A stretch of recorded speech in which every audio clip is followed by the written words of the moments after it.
Amen. Sige po. Opo na.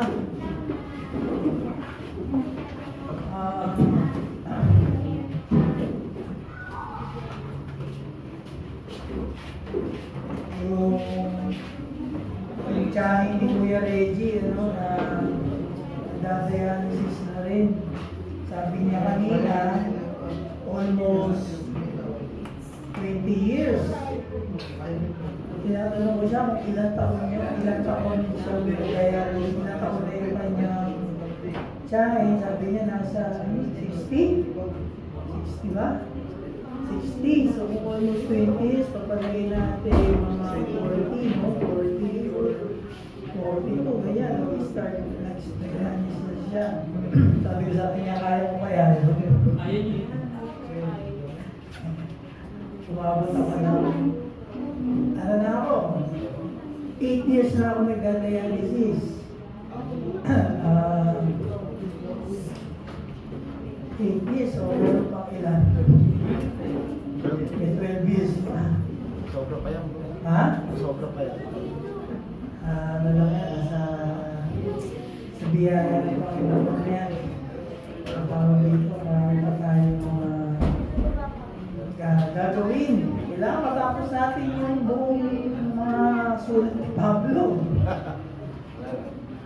Para alam natin kung ano yung talagang ano natin, katuruan, no? Ano yung katuruan ng iglesia. Alam natin kung ano yung tamang doktrina. No? So yung inawit natin kanina, no? Chosen by Name. ano? Called by name. Called by my name. So yan po yung title ng ating pag-aaralan. Tayo ay mga pinili ng Diyos or bilang mga pinili ng Diyos. Sino ba mga pinili ng Diyos dito? Amen. So kung natatandaan natin yung mga nakaraan, ano, tayo ay mga nakaraan natin mga pag-aaral, tayo ay binuhay na ng Diyos. No? Kung tayo ay binuhay na ng Diyos, tayo ay pinili ng Diyos. Ano? So, konting ano lang po, konting review, no, sa ating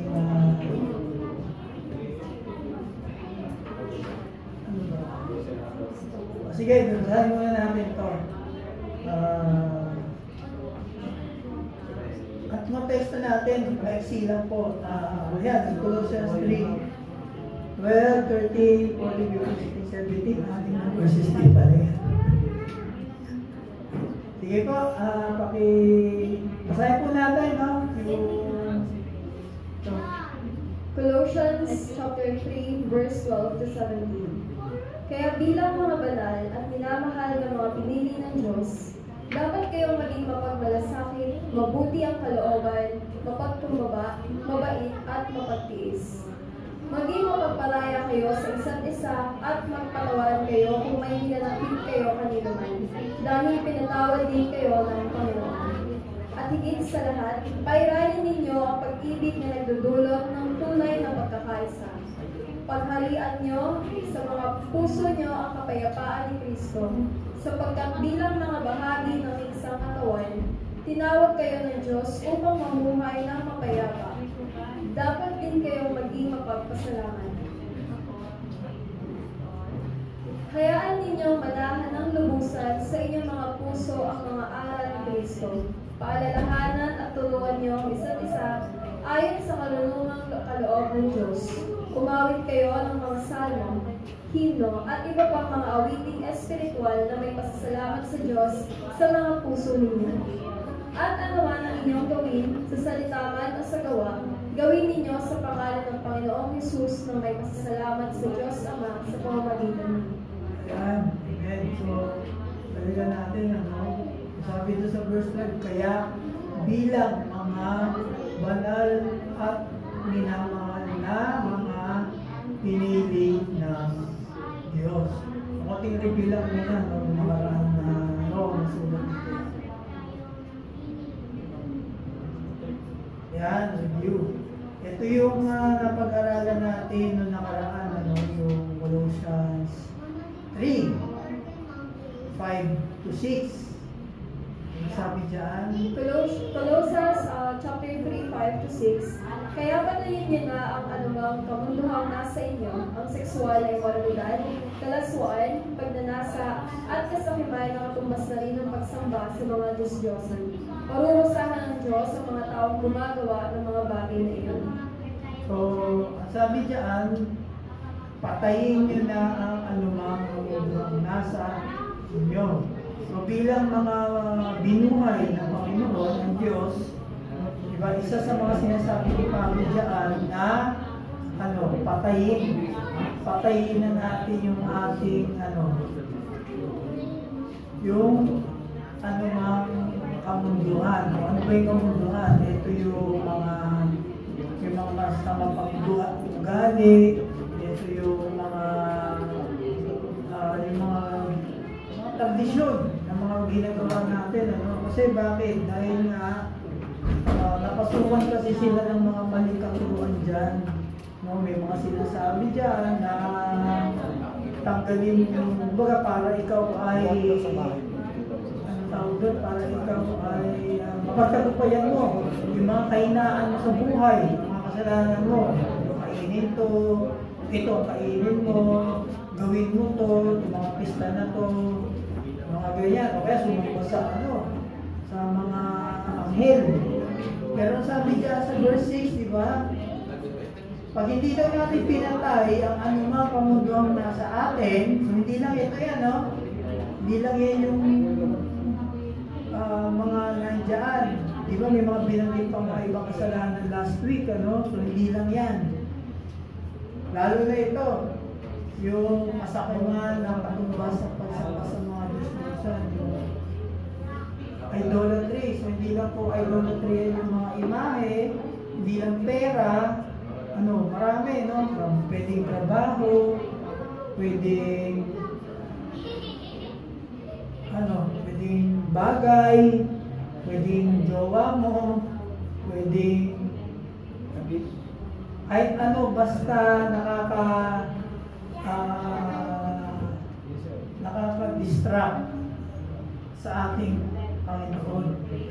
Ito ay consider na magsama sa mga Diyos-Diyosan. So sabi kapag hindi daw natin pinatay, ano mga kamunduhan na meron tayo, diba? Sama na yung pag-ugali, sabi dyan, parurusahan ng Diyos ang mga gumagawa ng mga bagay na yun. So paano parurusahan? Sige, paano parurusahan? Parusa ng Diyos ay hinahayaan ng Diyos ang tao sa kanyang masasamang hangarin. Kapag namatay ang tao at hindi nagbago, walang hanggang kaparusahan sa dagat-dagatang apoy. Dalawa, Yung una, kapag ikaw ay patuloy na gumagawa pa rin, hindi ka nagbago, same ka pa rin, kung ano ka dati, tapos bigla ka namatay. Pag dilat mo, wala rin purgatorio yan. Pag dilat mo, 100% nasa impyerno ka na. Kasi ano po sabi sa Biblia, diba? Sabi sa Hebreo,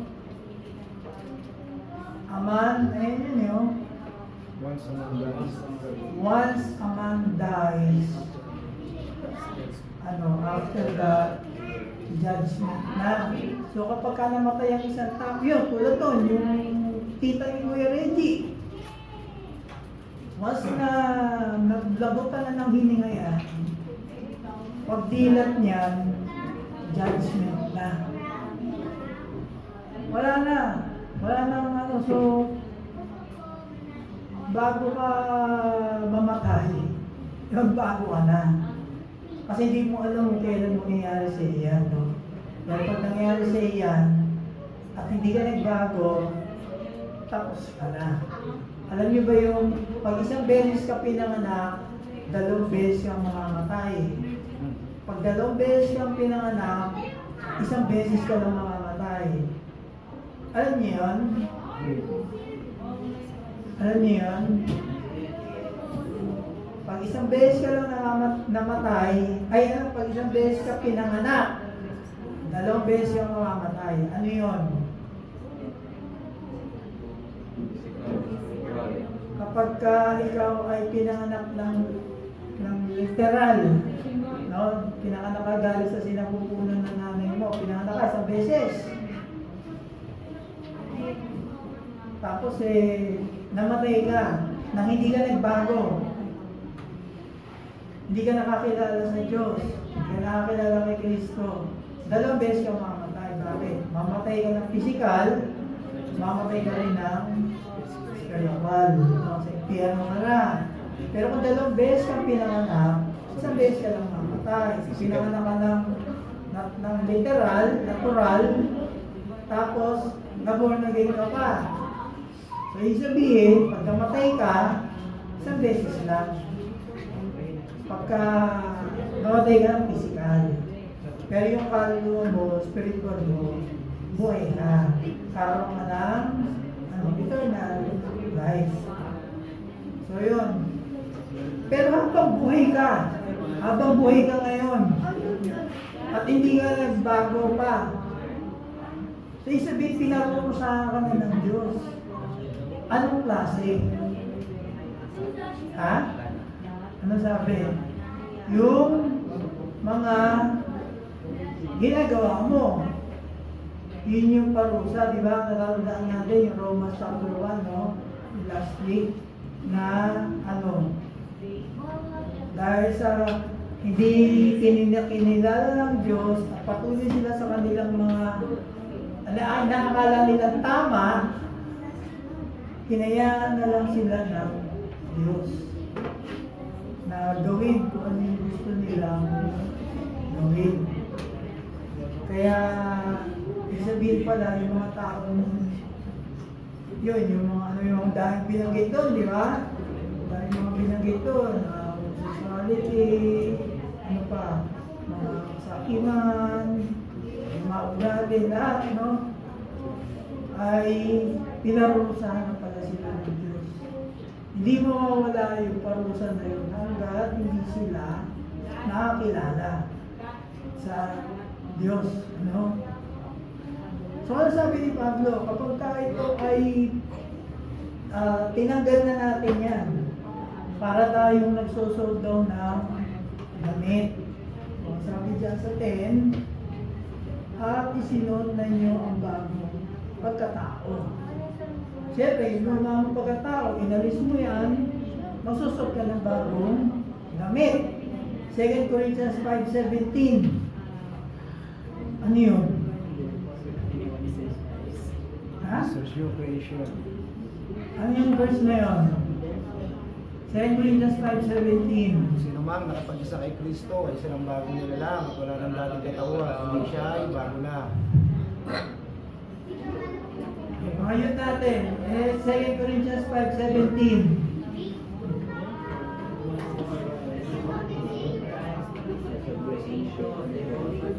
Yan. Hindi makakalimutan yan, ha?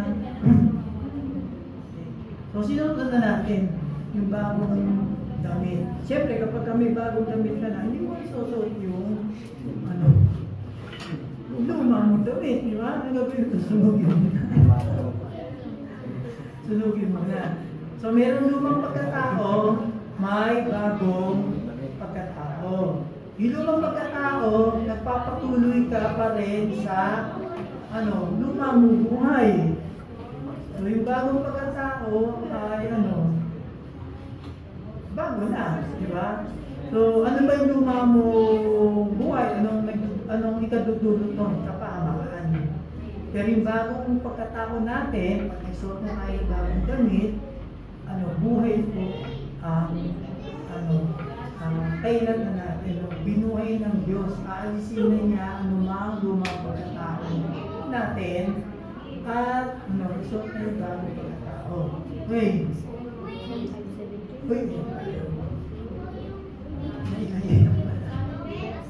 Ayan yan, ha? Lumang pagkatao at bagong pagkatao. So, lumang pagkatao ay papatuloy. Ang binuhay ng Diyos ay inaalis na yung lumang pagkatao at susot yung bago. Okay, dito tayo sa verse 12. Ano sabi doon? Kaya bilang mga banal at minamahal ng mga pinili ng Diyos, dapat kayong maging mapagmalasakit, mabuti ang kalooban, mapagkumbaba, mabait at mapagtiis. So in-highlight ko to kasi bakit? Ano ang katibayan na ikaw ay binago na ng Diyos? Ano daw ang katibayan na tunay na binago ng Diyos? Ikaw ay mapagmalasakit, mabuti ang kalooban, mapagpakumbaba, mabait at mapagtiis. Lahat ba yan meron kayo? Si Ace ata wala yan eh. Wala siguro sa inyo. Kasi turo siya ng turo eh. No. Pwede wala no. Yung boss niya, boss ang makapagsalita, makapagkano na ito eh. Ha? Alin dito? Mapagmalasakit. Meron. Mabuti ang kalooban. Meron din. Mapagpakumbaba. Ha? Ano? Ano daw? Dako? Ano yun? Malaki nga ni. Malaki. Mabait. Mabait pa si Ace? Sakto lang. Mapagtiis. Mapagtiis ba si Ace? Mapagtiis? Pag pinapagalitan mo, nagtitiis ba siya? Ayan, yan sa English. Ayan. Therefore, as God's chosen people, holy under the law, Ayan, clothe yourselves with the compassion, kindness, humility, gentleness, and patience. Sa Panginoong Jesus siya po ay compassionate, no? Diba? Sabi sa Psalms yan, diba? Tayo daw ay kailangan maging compassionate, slow to anger, abounding in love. May kanta yan eh. Ayan, may kanta yan. Kasi si mismo si Jesus na nakita niya na ligaw yung mga tao. Sabi niya, Jesus had compassion. Kasi para daw mga tupa na walang mga pastol, yung mga Hudyo nun. So kapag sinabing pinili ng Diyos, kapag pinili ng Diyos, sa Grego po yan ay electo. Eklekto. Ulang ito. Eklekto tau teo. Yun eh. Ay, mo na. Pinili ng Diyos. Mismo salitang pinili ng Diyos. Eklekto tau teo. Yung salita yun. Pinili ng Diyos. So, eklekto, pinili. Tapos, ng Diyos, tao, tayo. Wala yung spelling eh. So, sabihin niya, tinawag. Tinawag ng Diyos. So, elect by God or chosen by God. Sabi sa Ephesians chapter 1, 4-5, kasi po mga kapatid, mayroong mga nagtuturo ngayon na sinasabi, pinili daw tayo ng Diyos, no, bago pa, before the foundation of the world. Totoo naman yun. So, isabihin, may kasi nagtuturo kasi na yun ang ating kaluluwa. Nasa ibang universe muna. Nasa ibang universe. Then kapag pinanganak ka, magkakaroon ka ng spirito, di ba? Tsaka kaluluwa. Tapos nakakilala ka sa Diyos. Yung spirito na yun, pupunta from other universe. Hindi yung pupunta sa'yo. Hindi ganun Hindi ganun, kasi may ganun mga nagtuturo eh. Kasi sabi nga, di ba, bago palikayin na sa libutan, ay pinili na niya tayo upang maging Kanya sa pamagitan ng ating pag-ibang isa kay Kristo. Upang tayo maging banal at walang kapintasan sa Niya. Dahil sa pag-ibig ng Diyos, pinili niya tayo upang maging anak. Anak niya sa pamamagitan ni Jesucristo ayon sa kanyang layunin at kalooban. Sa layunin at kalooban niya. Kaya, di ba, sabi nga natin ng nakaraan, matatapos lang ang church age kapag nakumpleto na yung numero ng mga hintil natatanggap sa Panginoon. Sino ba yung may mga kamag-anak, mga saboy dito na hindi pa nakakilala sa Diyos, mga kaibigan? Isa lang. Lahat kayo mga, dapat ang dami na natin dito. Eh sabihin, baka mamaya, yung isang yun na inaantay, siya yun. Na kapag nakakilala siya sa Diyos, tayo, no? Darating na yung darating na yung pagtatapos ng sanlibutan. So, pinili tayo ng Diyos upang magkaroon tayo ng relasyon sa Kanya. Merong dalawang klase ng relasyon ng Diyos sa tao. Sabi ba yun? May dalawang klase ng relasyon ng Diyos sa tao. Isang mabuti at isang masama. Ano yung mabuti? Good standing. Kapag ito ay nakilala sa Diyos. Kasi muna, kaaway tayo ng Diyos. Tandaan natin, tayong makasalanan. Pero dahil sa nakipag-isa tayo kay Kristo, tayo ay naging kaibigan na niya. Ito na tayo ng kapayapaan. Ito na tayo ng peace na tayo, peace na. Yan yun. At isa, bad relationship. So, kapag ikaw ay bad relationship, tayo ay ikaw ay nasa ilalim ng parusa ng Diyos. Yun yung binagay natin kanina. Na kapag hindi ka pa nagbabago, ikaw ay pinaparusahan ng Diyos. So, ang katangian o lifestyle ng isang pinili ng Diyos ay nandun sa mga ito. Yun yung lifestyle o katangian na pinili ng Diyos. Huwag malasakit. Ano ba sa English niyan? Compassion compassion. Tapos ano pa? Yang kung ano ang si Jesus kasi siya ay ibinanggit ko kanina, siya ay may compassion lalo na doon sa mga Hudyo na nagwa-wonder na parang wala silang pastor. Siyempre kung si Jesus may compassion, kaya kailangan tayo magkaroon din nun. Kaya ang sabi doon dapat. Pag sinabing dapat, ano yung ibig sabihin nun? Hindi yung pag-trip nyo lang, maging mapagmalasakit. Hindi naman yung sinabi, di ba? Sabi dapat. Sinabi dapat, yun ang gagawin. No? Kasi nga, kung kasi si Kristo, siyempre ikaw ganun din. Ano yung puno, yung bunga, ganun din. Kung siya yung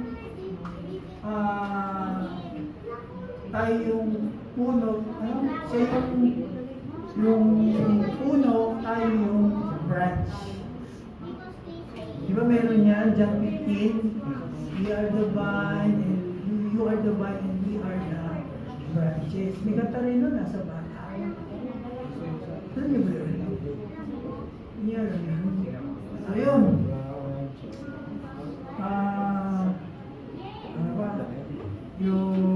Ano ba pagka sinabing merong compassion? Ano ibig sabihin? Pag ang tao ay merong compassion, tingin niyo pag may compassion na isang tao, mga kapatid, ito ay wala po siyang pinakamura.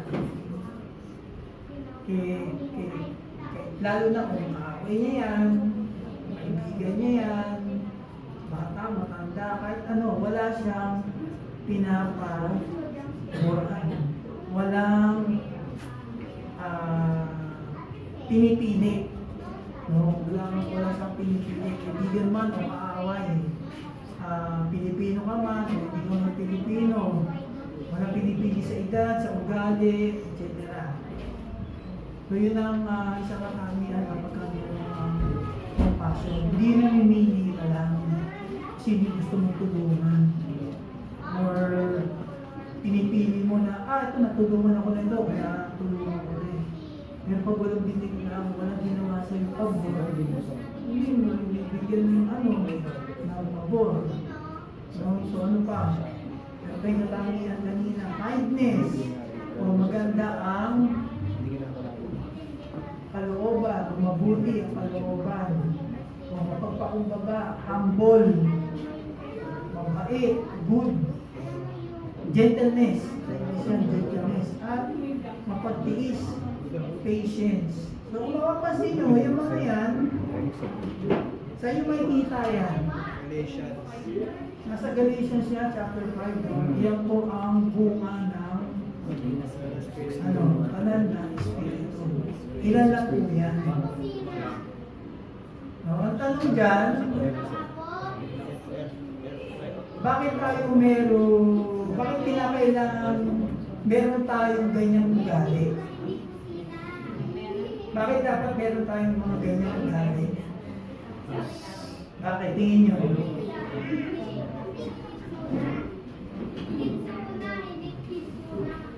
Tingin nyo kung bakit meron tayong ganyang mga ugali. Kasi po sa church, iba-iba po kasi mga ugali natin. No? Kung wala tayong ganyang ugali, mga ganyan, kaaway-away na tayo. Kasi iba-iba nga tayo ugali, hindi mo tayo pare-pareho, di ba? Iwa tayo ng Diyos na unique. Kasi kanya-kanya tayo. So, minsan, merong kampuhan, minsan, nilasama ang loob, hindi nakaatin, di ba?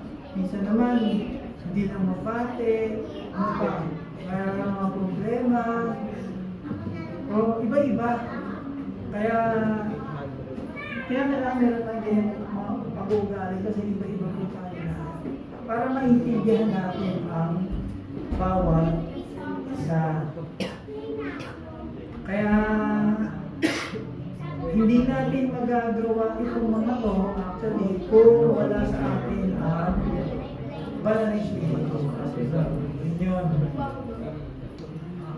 Na wala namang binanggit dito na pinili ka ng Diyos, dapat magaling ka, dapat marunong kang magturo, mahusay kang magdala, mabilis kang makahikayat, diba? Magaling kang magturo, magaling kang mag-manage sa church, wala namang sinabi dyan Hindi yan, kaya ito yung ito ang sinasabi. Yung binabangit dyan ay ang pag-uugali. Hindi ko ano yung skills mo, o ano yung mga abilidad na kaya mong gawin. Kasi sabi dyan yung pag-uugali natin. Kasi pwede ka naman magaling kang magpuro, magaling kang mag-extort, hindi ka naman mabait. No? Kumbaga,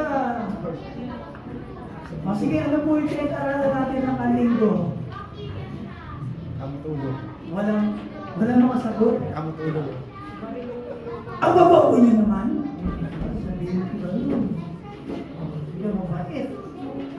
Magaling kang makahikayat ng mga tao, di ba? O nagbibisita ka, pero hindi ka naman mapagmatiis. Nagbibisita ka nga. Ano ba yan? Bakas naman po yan. Kasama naman ako. Di ba? Ito ginagawa mo nga, pero puro ka naman reklamo. Yun. So, ano ang lahat ng yan para magkaroon ka niya? Para magkaroon ka niya ng ganyang pag-ugali, isang dapat na meron ka katangian. Meron ka pag-ibig. Meron ka pag-ibig. Kasi kung wala kang pag-ibig, wala yan. Ito mga to, wala. magagawa yan. So yun ang simula lahat, yung pag-ibig. Kasi nga, ang Diyos ay pag-ibig. No? 1 John 4:8, God of love. God of love. Hindi ka pwedeng maging compassionate kung self-centered ka. Meron bang compassionate self-centered? Ano yung self-centered? Self-centered, ano yan? Paulo, alam mo yun? Self-centered? Puro ako. Ako na lang, puro ako. Parang isang araw meron ako narinig na ano eh, may ini ako ng interview ng isang senador, di wala ba akong ganyan.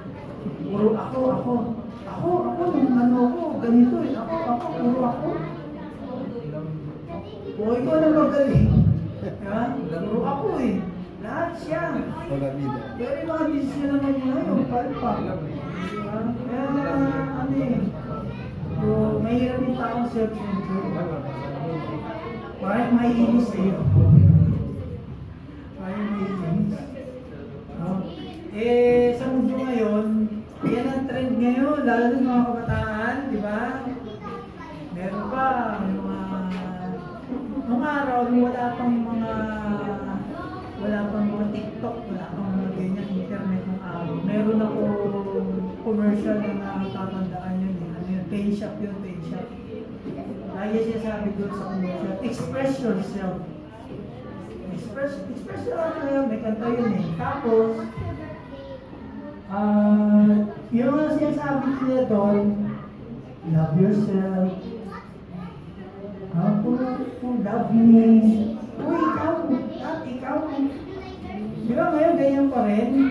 Love yourself. Yung mga nakikita akong ganyan eh. Na mga tusig, may mga problema ka, ganyan. Love yourself. Love yourself, parang patuloy ka maging masaya. No? Mahalin mo sa sarili mo. Kaya meron mga Gina G. Ano yung Gina G? Ha? Ano yung Gina G? Pastor, ano yung Gina G? Ha? Ako, sinabi niya eh, no? Ano? Ganun pa ba? Hindi? Si Ace ba ganun? Hindi? Ano niya, Gina G? Gopong-gopo sa sarili, ganda-ganda sa sarili. Di ba? Meron mga ganyan, mga nakikita ko yun eh. Pero pagdating na nakikita ko, love yourself. Yun ang mga kabataan, yung mga siya sa akin na yun. Love yourself. Ano yan eh, yung ano tawag doon, self-love.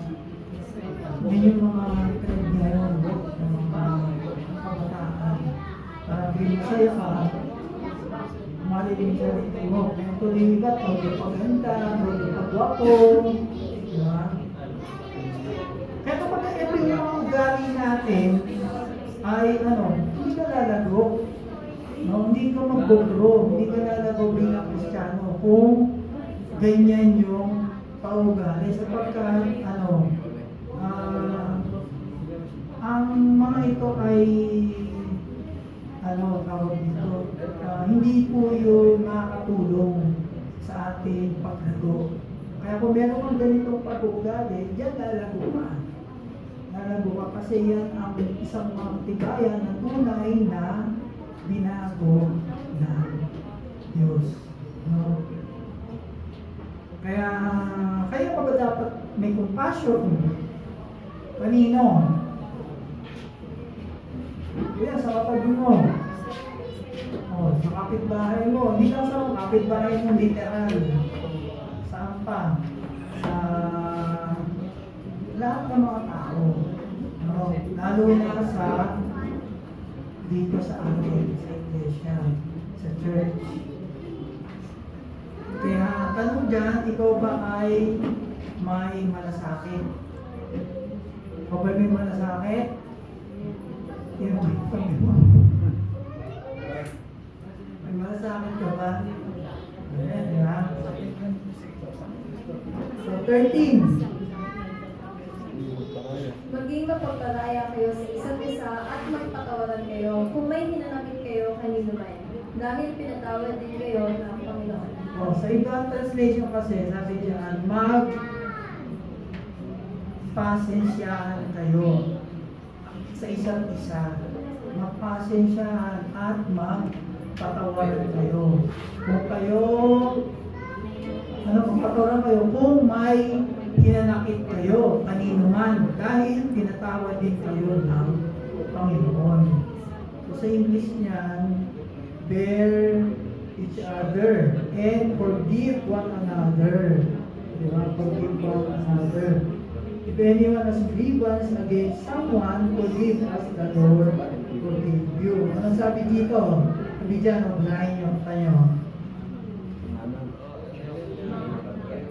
First John chapter 3, 7-8. Mga anak, huwag kayong kalinuman. Ang sino mang gumagawa ng matuwid ay matuwid tulad ni Kristo.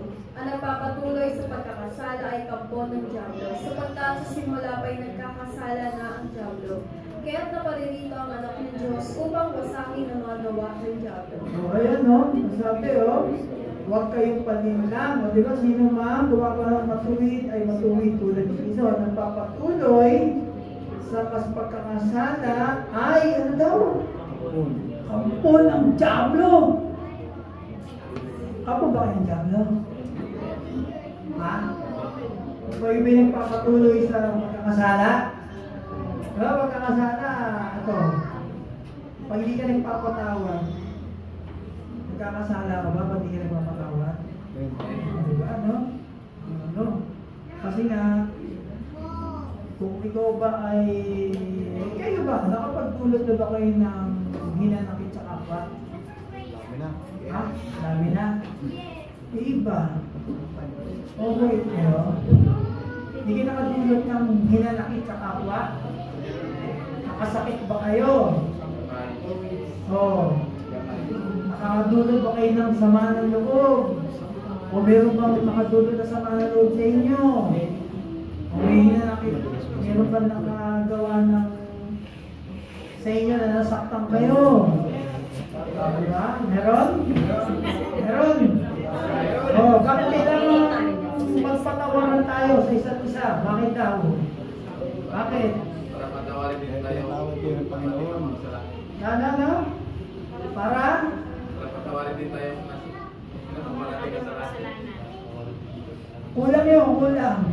Sige, tama na kalahati Bakit kinakailangan tayo magpatawad sa isa't isa? Dahil pinatawad na kayo ni Kristo. Dahil tayo ay pinatawad na ni Kristo. Diba? Kasi sabi sa Biblia, kapag kaya tayo, dahil tayo pinatawad na ni Kristo, pag hindi ka pinatawad, hindi ka nagpatawad sa kapwa mo, hindi ka rin patatawarin ng Diyos. Hindi rin tayo patatawarin. So yan ang ebidensya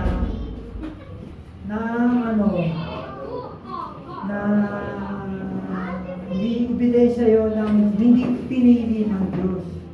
Namumuhay sa sama ng loob. Kaya kung mayroong tao na sasakit sa'yo,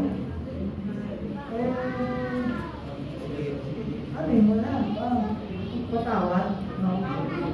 Kung ikaw naman, ikaw ang nagawa ng sakit, diba? Forgive. At kung ikaw naman ang nakagawa, may ka rin ng tawad. Para maging, mahirap kung mamuhay sa galit, sa mga loob. Narasan niyo ba yun? Nakaka-depression. Pero mo, marinig mo lang yung pangalan. Parang nag-init-nit ka na, no? Ano pangalan? Banggit ko yung pangalan. Ano pangalan ba? Ano pangalan? Ace? Ano yun? Bigyan pa kayong pangalan. Ace pa. Iba yun naman. Paulo. Joke lang. Next week wala na kayo. Basta samahan ng loob dyan, ganyan.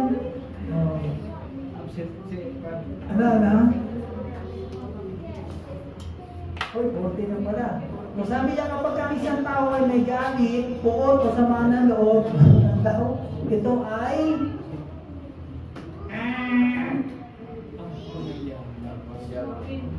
kampo ng Diablo. Pagka meron ka pang ganyan, no? Sige, tinanggal mo na yung damit eh. Nanumang damit eh. Sinuot na yung bago eh. Diba? Kaya, ano na, tawag dito, actually, mahirap talaga magpatawad. Lalo na kung medyo masakit yung nagawa sa'yo, mahirap magpatawad.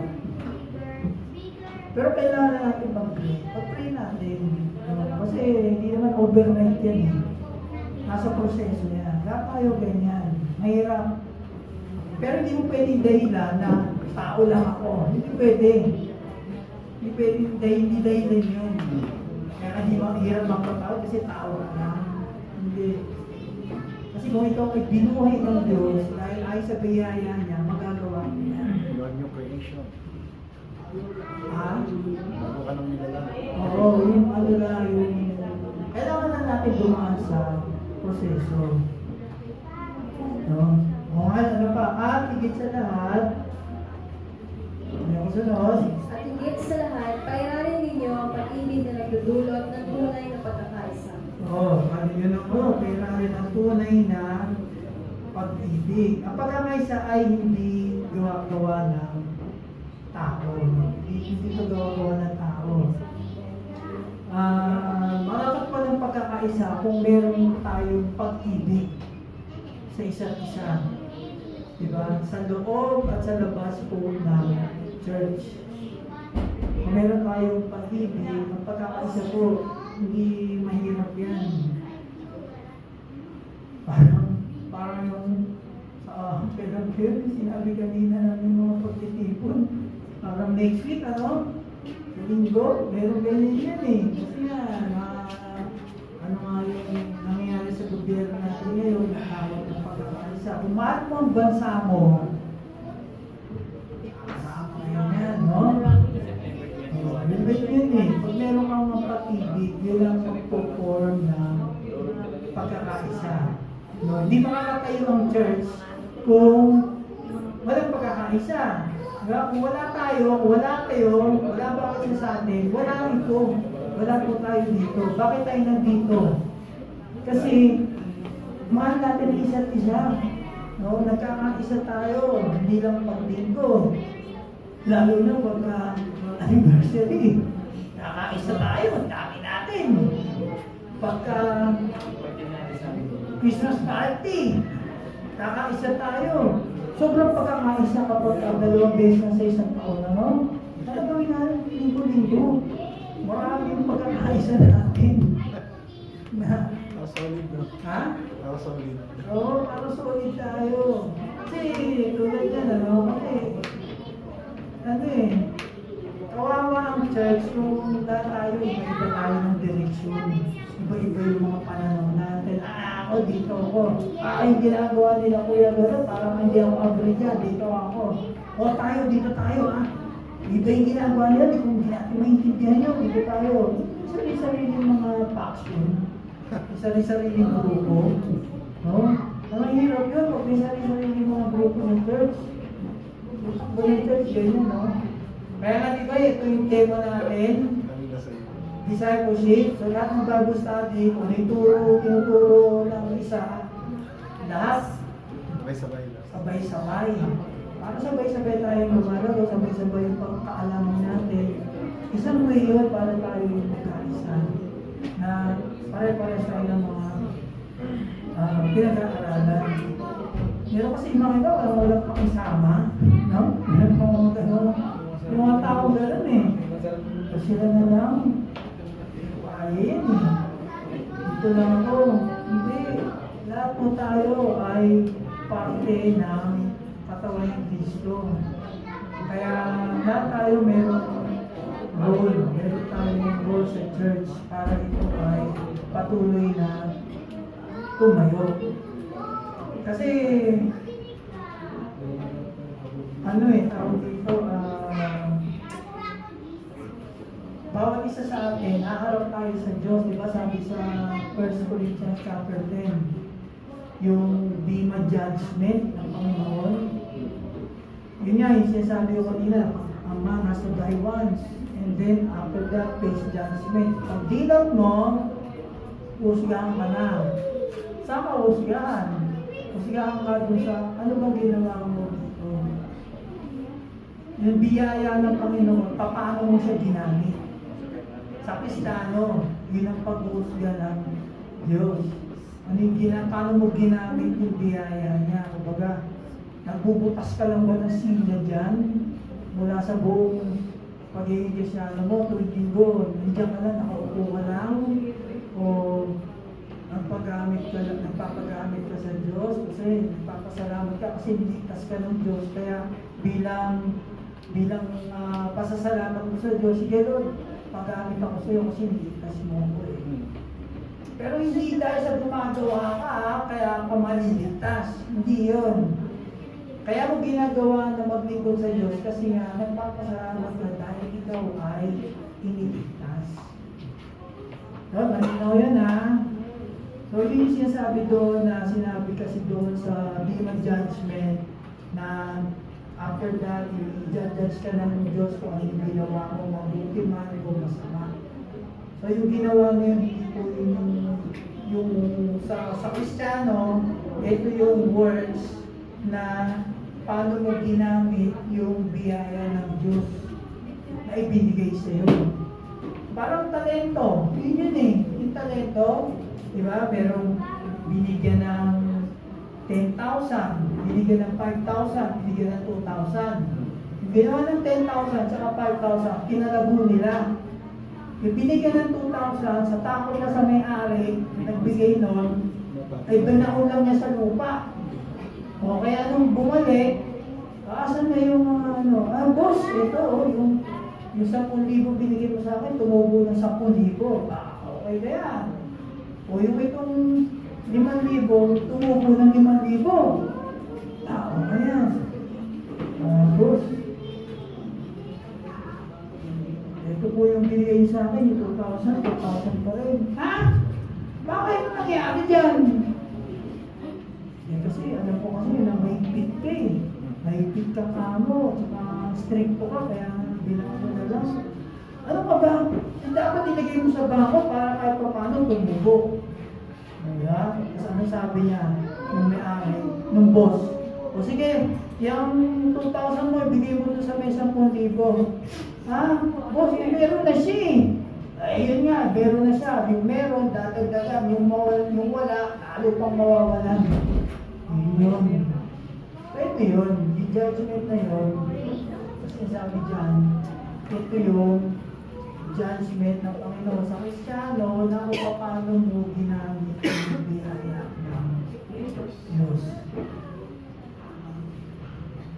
Nagets nyo? Ayun, so gamitin natin wisely. Kaya tayo ay patuloy po na pagdiling sa Diyos. Ayan. Verse 15. Paghariin ninyo sa mga puso nyo ang kapayapaan ni Kristo, sapagkat bilang mga bahagi ng iisang katawan, tinawag kayo ng Diyos upang mamuhay na mapayapa. Dapat din kayo maging mapagpasalamat. Sa English, let the peace of Christ rule in your hearts. Kung sinabing paghariin nyo, let it control your life. Iba yung naghahari na. Yung naghahari na, ito na eh. Pero pag sinabing paghariin nyo, ano yun? Ano ibig sabihin pag sinabing paghariin nyo?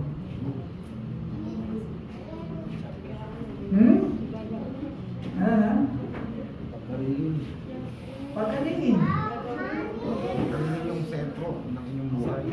Puso. Ito kasi, sinabing nag-ahari na, current yun.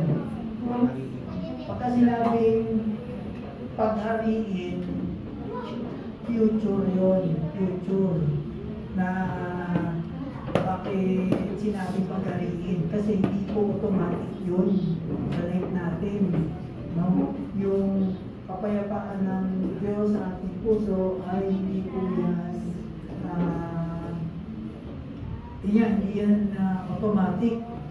Kasi may mga bagay na maka-Diyos sa atin, yung mga bagay na maka-Diyos, hindi yan automatic na magagawa kagad natin kasi nandito pa tayo sa laman. Kaya Kaya sinasabi yung pagkaringin mo. Kasi hindi agad-agad yan o hindi yan automatic. Kasi nga, nandito pa tayo sa laman. Naiintindihan nyo? Kaya unti-unti yan. Hindi yan na, wala na, bago ka na agad. No? Yung iba, meron ka na, gano'n. Hindi. So, magagawa lang natin yan kapag tayo ay lumalakad sa Espiritu Santo. No? Yung Galatians chapter 5. Walk in the Spirit. So, magagawa lang natin yan kapag ginawa natin yung verse 5 kanina. Ano sabi sa verse 5? Patayin ninyo ang inyong mga makamundong gawain. Magagawa lang natin yun kapag ginawa natin yung verse 5. No? Bakit yung iba mabagal lumago? Sa Christian, bakit yung iba mabagal lumago? Dahil ano? Hindi nyo bakit? Ba't mabagal lumago? Kasi ayaw natulungan yung sarili nila. No? Wala, alam mo lang na ganyan, pero hindi mo naman ginagawa. Wala mangyayari. No? Bali wala lang yung mga natutunan mo, hindi mo ginagawa. Hindi mo tinutulungan yung sarili mo para magbago. Kasi kailangan meron ka rin gawin. No? May gawa ka din. Hindi yung ganyan ka lang, hindi na si Lord. Chok! Ganun ka, oh. Chok! Chok! Ganun ka, mawawala na agad. Diba? Magising na, ganun ka na lang. Wala na yung ano ah. Pero pag nagpe-pray ka ng patience, di ba? Lord, kailangan ko po, I pray na bigyan niyo po ako ng pasyensya. Ay, yung alam mo, ang kulit-kulit. Ano ba ka? Ganyan ka lang. Ganyan ka lang. Di ba? Tapos, kausap mo yung kapatid mo. May kapatid na kakausap. Sis, pag-pray mo ako. Damo. I-pray na ako sa Lord ng pasensya. Hindi ko makuha. Hindi pa answer prayer eh. Di ba? Hindi mo basta, ganyan na pray ka ng pasensya. Ganun ang agad na ito. Baka wala sa'yo. Hindi siya ganun. Parang ano, yung mga palabas ng araw, yung lalo na pag-Valentine, yung Cupido. No, di ba? Gahit ka doon sa taong yun. Ako si Cupido. Karain yung puso mo. Biglang, ay, hindi na ako galit sa kanya. Di ba? Walang ganun ha. Hindi po ganun. Kaya yung anak ko makulit. Kasi sinusubok ng Lord kung magpapasensya na. Yun ang isa lang sa example, no? Kaya maging sensitive po tayo kung meron tayong hilig sa Panginoon lalo. Kasi mga pag-ugali yan, mga kapatid. Hindi po genie ang Diyos, no? Meron tayong mararanasan para makita natin sa bigdate kung ito ba na-apply natin or may tayong nababago. No? Kaya wala po tayong may dadahilan sa Diyos kapag humarap tayo sa Kanya. Lord, di ko po alam yan eh. Di ba parang yung last week, binanggit natin na ignorance of the law excuses no one. Yung pwede sabihin na Lord, hindi ko alam na ano ka pala. Pagpatawad ka pala, kaya masama ako eh. Hindi ko alam na nagpapatawad ka eh. Di ba? Ano ganun kapwiran ba? No? So, kahit pumurap tayo sa Diyos, kahit anong kapwiran ang gawin natin, sabihin natin sa Kanya, effect po yun. Kaya hindi tayo pwedeng mga kapwiran na hindi natin alam. No? Kasi nasabi sa Biblia na unang katanungan natin, nandyan ang sagot. Kaya, sabi dyan sa sabi sa Galatians chapter 6, Verse 7, huwag niyong nitangin yung sarili, ang Diyos ay hindi madadaya. Maginuman, kung ano ang tinayin ng tao, yun din ang kanyang aanihin. Kung ang minasagan naman ang sinusod ng tao, kamatayan ang aanihin niya. Pero kung banal na espiritu ang sinusunod ng isang tao, matatanggap niya mula sa espiritu ang buhay na wala hanggan. Yan. Tapos sa verse 16, malapit na tayo, close na. Hayaan ninyo manahan ng lubusan sa inyong mga puso ang mga aral ni Kristo. Paalalahanan ng turuan niyo ang isa't isa ayon sa karunungang kaloob ng Diyos. Umawit kayo ng mga salmo, himno, at iba pang mga awiting espiritual na may pasasalamat sa Diyos sa mga puso ninyo. Okay, so sa English nga ay let the word of Christ dwell within you richly. So kanina, ano sabi? Let the peace, diba? Let the peace of God rule. Ito naman, let the word of Christ dwell within you richly. No? Kapag ang puso at isipan natin ay matibay sa salita ng Diyos, hindi tayo madaling matangay. No? Kapag tayo ay, ang pundasyon natin ay matibay sa salita ng Diyos, hindi tayo madaling matangay sa anumang mga maling mga aral. Oo, diba?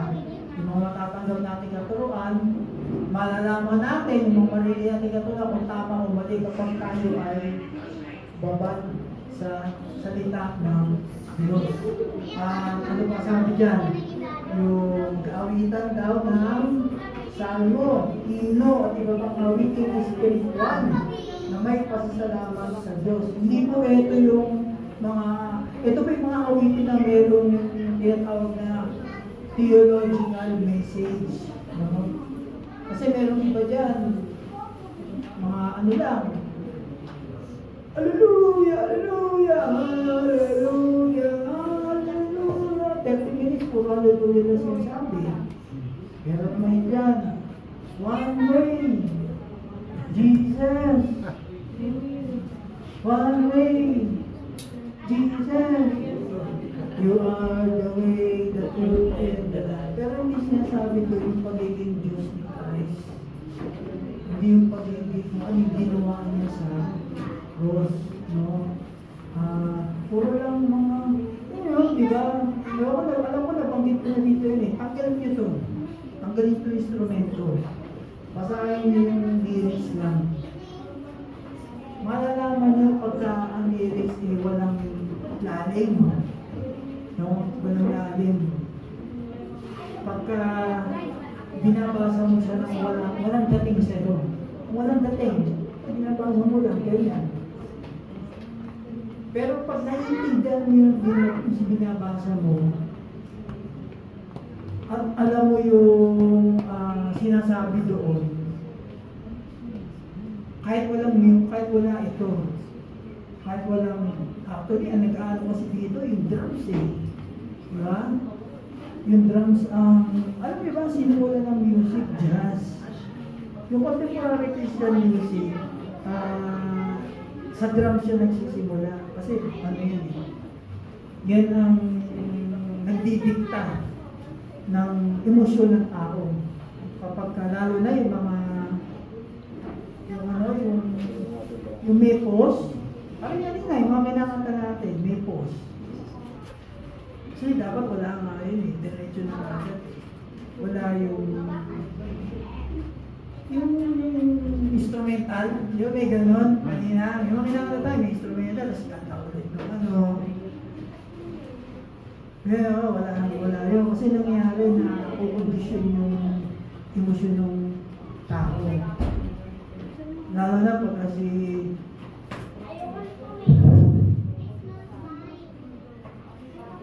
wala na, hindi ako sabi. Lalo na kapag kayo nagpapakanta talagang hyper acidity. No?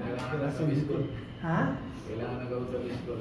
No, ano talaga, yung siyempre, pagka Nung araw, yung mga Pinoy dati, ganyan eh. Lahat tayo ganyan. Yung pinagalingan natin, ganyan tayo.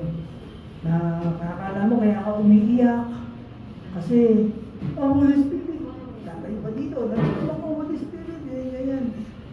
Kaya ako pala umiiyak kasi nga, gandang-ganda ka lang sa tulog. Lalo na kung may organ.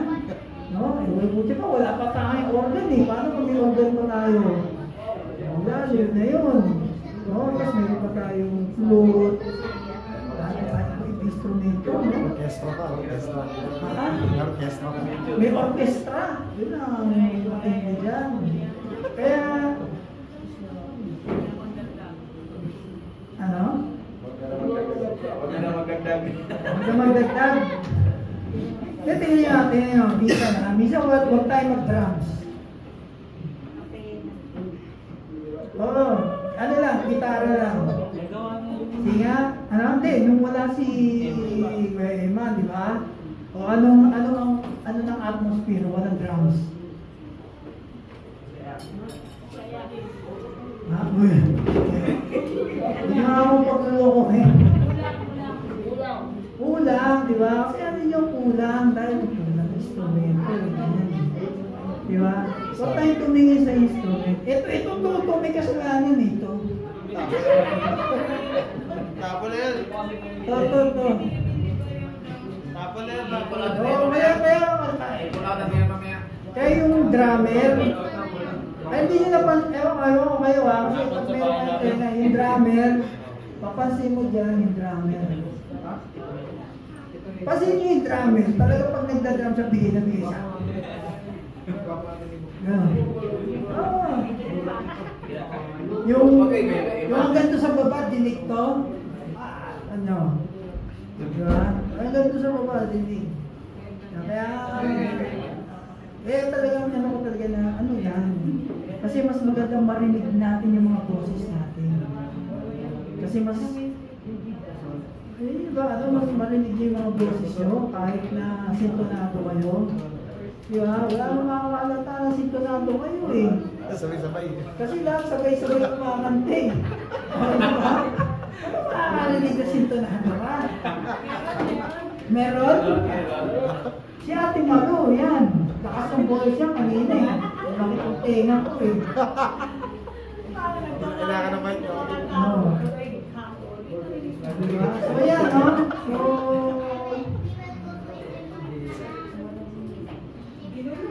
kaya yung mga kanta, inaaral natin muna dahil nga may mga kanta talaga na